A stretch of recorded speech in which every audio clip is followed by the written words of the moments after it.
Cricket, volleyball आ कबड्डी में जनकपुर धाम के अपने एकटा ऐतिहासिक विरासत अछि। प्रस्तुत तस्वीर जनकपुर धाम के वार्ड नंबर 14 रजौल स्थित प्रस्तावित श्री राम जानकी बहुउद्देश्य अंतर्राष्ट्रीय खेल मैदान के अछि, जे अतः के युवा आ खेल प्रेमी सबके लेल एकटा सपना जकाँ अछि। नेपाल सरकार के संबंधित निकाय से देशे के पहिल अंतर्राष्ट्रीय स्तर के रंगशाला के रूप में मान्यता सहित निर्माण के अनुमति पाउने ई रंगशाला के एखन धरि निर्माण के कोनो ठोस कदम अगाडि बढ़ नहीं सक रहल अछि। जबकि पोखरा में अंतर्राष्ट्रीय स्तर के रंगशाला बन के तैयार भ गेल अछि त सुर्खेत में दोसर एकटा रंगशाला के लेल डीपीआर करऽ के लेल मात्रे सरकार 5 करोड़ बजेट समेत छुटिया देने अछि। सुर्खेत में 50 लाख के भन्छ 5 करोड़ रुपैयाँ बजेट विनियोजन भएको छ। नपत्याए हेर्नुस् डीपीआर को तर यहाँ साथीहरूले 5 लाखमा 50 लाखमा रे हम भन्छु नदिएकर पैसा नदिकन त डीपीआर पनि बन्छ। त्यसरी बनाउने त हाम्रो नम्बर 1 बन्ने हो। हाम्रो विवाह प्रतीक बन्ने हो। सीताराम विवाह प्रतीक रंगशाला हुन्छ, अन्तर्राष्ट्रिय रंगशाला हुन्छ, अन्तर्राष्ट्रिय गन्तव्य बन्छ। विश्वकै एउटा नमुना बनाउने पछि त्यो त सबै प्राविधिकहरू विश्वको आउँछ। हाम्रो त्यो कन्सेप्ट जसरी प्रेम प्रतीक ताजमहल एउटै छ भने यो पनि विवाह प्रतीक ताजमहल, यो विवाह प्रतीक यो रंगशाला हुन्छ। रंगशाला त भित्रको स्ट्रक्चर हो। अन्तर्राष्ट्रिय रंगशाला खाली मात्रै भएको भए म केही भन्दैन। तर साथीहरूलाई म सबैलाई आग्रह गर्छु, हाम्रो मेयर साहबलाई पनि आग्रह गर्छु, सभामुखज्यूलाई पनि आग्रह गर्छु, खेलकुद मन्त्रीलाई आग्रह गर्छु।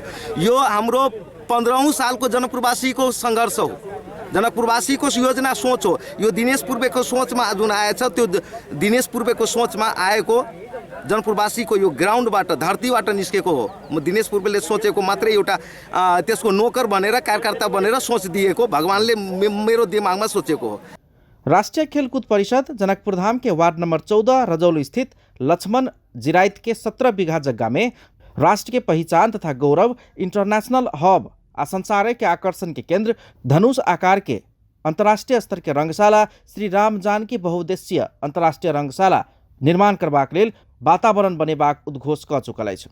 2074 साल अघन 3 गते राष्ट्रीय खेलकूद परिषद 7 बाटो के कार्यालय में खेलकूद परिषदक राखेप के सदस्य सचिव केशव कुमार विष्ट पत्रकार सम्मेलन का निर्णय सार्वजनिक केने छलैन। रंगशाला के लेल जनकपुर उपमहानगरपालिका वार्ड नंबर 14 स्थित 17 बीघा जग्गा नेपाल गुठी संस्थान उपलब्ध करा देने अछि। नेपाल गुठी संस्थान प्रधान कार्यालय के कार्यकारी प्रमुख नारायण चौधरी आ राखेप के सदस्य सचिव विष्ट बीच लिखित समझौता भेल अनुसार गुठी संस्थान वार्षिक 9 लाख के भाड़ा में 30 वर्ष के लेल राष्ट्रीय खेलकूद परिषद के श्री राम जानकी बहुउद्देश्य अंतर्राष्ट्रीय रंगशाला के लेल उ जगह उपलब्ध करा चुकल अछि। बुध दिन मधेश प्रदेशक सभामुख रामचंद्र मंडल, मधेश सरकारक महिला बाल बालिका युवा तथा खेलकूद मंत्री मोहम्मद जैद आलम सहितक सब वही रंगशाला के निरीक्षण अवलोकन केलनि अछि। भएको कारणले यसको महत्त्व आफ्नै किसिमको छ र यसमा पहिला चरणमा हामी चाहिँ तपाईको मन्त्रीज्यूलाई पनि हामीले रिक्वेस्ट गरेका छौं कि यहाँनिर चाहिँ तपाईको अब घेराबन्दी चाहिँ जरुरी छ। घेराको लागि केही घेरा चाहिँ भएको हो, केही घेरा गर्न बाँकी छ, त्यो घेरा चाहिँ गरियोस्। यहाँनिर चाहिँ तपाईको एउटा अलरेडी घर बनेको छ जो अधुरा छ। त्यो घरलाई कम्प्लिट गरिसके पछाडि खेलकुदका सामग्रीहरू त्यहाँ राख्न सजिलो हुन्छ र चाहिँ खेलकुदका साथीहरूलाई केही समस्या पर्यो भने त्यहाँनिर टोयलेट यताउता व्यवस्थापन गर्न जरुरी छ। तेस्रो कुरो चाहिँ तपाईको यो खेलकुद ग्राउन्डलाई म्यानेजमेन्ट गर्नको लागि र भावी चाहिँ प्लानिङ गर्नको लागि चाहिँ एउटा डीपीआर तयार गर्ने र डीपीआरकै आधारमा चाहिँ पार्टमा हामी सबैलाई थाहा छ हामी गरिब देशका मान्छे छौं। अब गरिब देशका मान्छे भएको कारणले चाहिँ एकैचोटी बजेट त विनियोजन गर्न अलि गाह्रै हुन्छ। तर पार्टमा हामी त्यसलाई चाहिँ तपाईको टुक्रामा यो साल अर्को साल यो, तेस्रो साल यो र यसमा चाहिँ संघीय सरकार, प्रदेश सरकार, स्थानीय सरकार तीनटै सरकार चाहिँ इन्भल्भ भएर चाहिँ यसलाई व्यवस्थित राम्रो र यो मध्य प्रदेशकै चाहिँ तपाईको एउटा नमुना फुटबल मैदानको रूपमा हामी चाहिँ विकसित गर्छौं। स्थानीय तहदेखि लिएर प्रदेश र केन्द्रीय स्तरमा हामी यो कुरालाई भोलि हामी केन्द्रतिर पनि लग्ने हो। त्यहाँ भोलि हाम्रो अहिले सायद हाम्रो खेलकुद मन्त्री नियुक्त भएको छैन केन्द्रमा, त्यहाँ हुन्छ भने त्यहाँ हामी एउटा मन्त्रालयको डेलिगेसन नै लिएर जान्छौँ। ठिक छ, हामी पनि त एउटा मधेस सरकारको जिम्मेवार हो। यो कुरालाई म क्याबिनेटमा पनि राख्छु। यो कुरालाई अगाडि कसरी बढाउने हो मलाई आफै रहर छ। यो कुरालाई अगाडि उठाएर हाम्रो क्रिकेटलाई एउटा राम्रो फेसिलिटी दिने।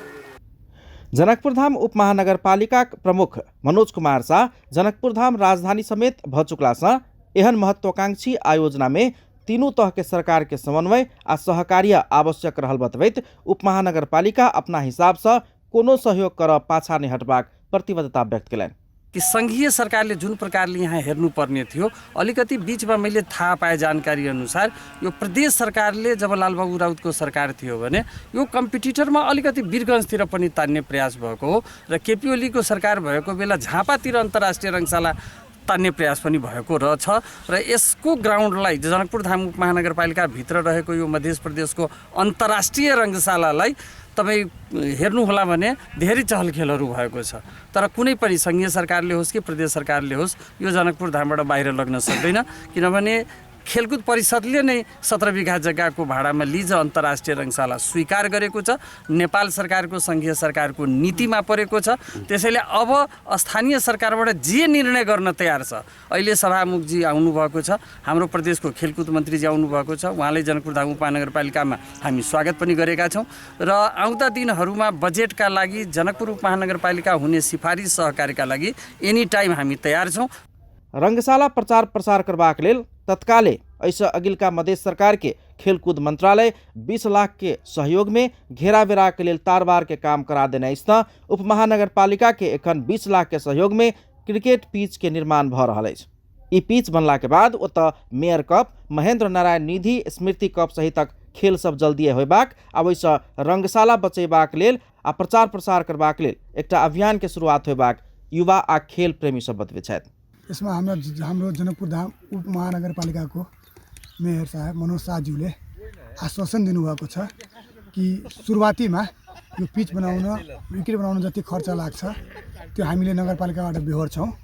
अनि साथै यहाँनिर एउटा गेट छ, गेटबाट छिर्नलाई तपाईँलाई के भन्छ अरे बोमा पाइप र माटो भर्नुपर्ने छ, त्यो पनि उहाँले गर्नुहुन्छ भने आश्वासन दिनुभएको छ। त्यसै क्रममा हामीले यो काम सुरुवात गरेको छौँ हैन। र हाम्रो लक्ष्य चाहिँ फागुनको लास्ट या चैतको पहिलो युगमा एउटा क्लब लेभल गेम हैन, अनि एउटा इन्टर स्कुल र त्यसपछि एउटा महेन्द्र निधि कप जुन हाम्रो प्रदेश मन्त्रालयले छुट्याएको छ त्यो गराउने हाम्रो योजना रहेको छ। अब हामी कतिसम्म सफल हुन्छौँ त्यो त अब हाम्रो के भन्छ समयले बताउने छ। अहिले सबै कुरा भन्न सक्ने अवस्थामा छैन, किनभने तपाईहरूले पनि अनङ्गो आँखाले हेर्दै हुनुहुन्छ यो पुरै निर्माणाधीन अवस्थामा छ। रंगशाला निर्माण में 1.5 दशक आगुए से तीनों तह के सरकार धेर अपन हाजिरी लगा रहल रंगशाला निर्माण अभियान के अभियानी दिनेश पूर्वे 2066 साल में खेलकूद मंत्री महोत्तरी के गणेश नेपाली रहल समय स्वयं प्रपोजल ओत पहुँचौने आ ओ जनकपुरधाम के बदला अपन क्षेत्र महोत्तरी के जलेश्वर में उहे प्रपोजल के लेल 5 करोड़ रुपया विनियोजन क देने स्मरण करे छथि। ओतबे मात्र नहीं, मधेश सरकार के मुख्यमंत्री लालबाबू राउत फर्जी मंत्री परिषद के विचार क जनकपुरधाम के रंगशाला अपन जिला पर्सा के वीरगंज में घुसकेबाक षड्यंत्र कैने प्रमाण अपना संगे एखनो रहल पूर्वे के दावी अछि। तर भयो के भने जलेश्वर नगरपालिकाको नाउँमा 5 करोड निकासा गर्यो, तर त्यसै निवेदनमा एउटै निवेदनमा र म कहाँ प्रमाण पनि छ कि दुईटै जिल्लाको एउटै बोधार्थमा एउटै मेरो कहाँ त्यो पेपर आएछ। अनि उहाँले चाहिँ जुन विभेद गर्नुभयो, जनकपुरलाई नदिएर आवश्यक रकम छुट्याउनु भयो नेपाल सरकारबाट निर्णय गरेर, तर चाहिँ जनकपुरलाई आवश्यक रकम जनकपुरकै निवेदनमा आवश्यक रकम र उता चाहिँ 5 करोड। अनि यो फेजबाट हामी चाहिँ तर्सिए छैन, हामी फेरि अगाडि बढ्दै गयौँ। मुन्टो नै भाँच्ने काम गर्यो कि कसरी यो योजनाले भाँचेपछि त्यो त तपाईँहरूको 74 मै राजधानी वीरगञ्ज हुन्छ भनेर यसलाई समात्न खोजेको, त्यो समात्न 78 सम्म पनि उहाँले सकेन। समात्छु उफ्रिन्छ, जित हुन्छ। अनि त्यो कुरा मैले मिडियामा गएन। अनि यो प्रदेश सरकारको, अनि त्यति मात्रै होइन, प्रदेश नम्बर 2 सरकारले त प्रदेश नम्बर 2 क्याबिनेट पनि गरेको, फर्जी क्याबिनेट गरेछ यसलाई रोक्नको लागि। त्यो पनि भएको छ। यहाँ साथीहरूले म प्रमाण दिन्छु। जनकपुर धाम में उरंगशाला निर्माण भ जात तो पर्यटन विकास, आर्थिक उन्नति, खेलकूद के विकास आ जनकपुर धाम के क्रिकेट, कबड्डी आ वॉलीबॉल जेहन खेल में रहल पुरान विरासत घुरबाक युवा तथा खेल प्रेमी सबके आशा अछि।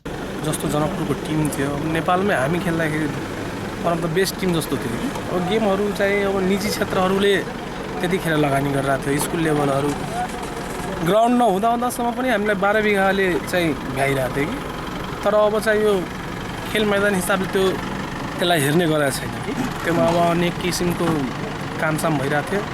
त्यो हिसाबले अलि फरकै परेछ। अब के भन्ने हो, गेम पनि कम हुन थाल्यो। त्यो कारणले अब यो ग्राउन्डलाई हामीले पहिले प्राथमिकता दिएका छौँ, किनभने अब यहाँको खस्किरहेको छ स्तर। सभामुख मन्त्री, जनकपुर धामक मेयर सहितक टीम सबसे बुध दिन भेल स्थलगत निरीक्षण अवलोकन से युवा तथा खेलकूद प्रेमी सबके हौसला आ आशा जागल अछि। अपन टेलीविजनक लेल पूरन शाह, जनकपुर धाम।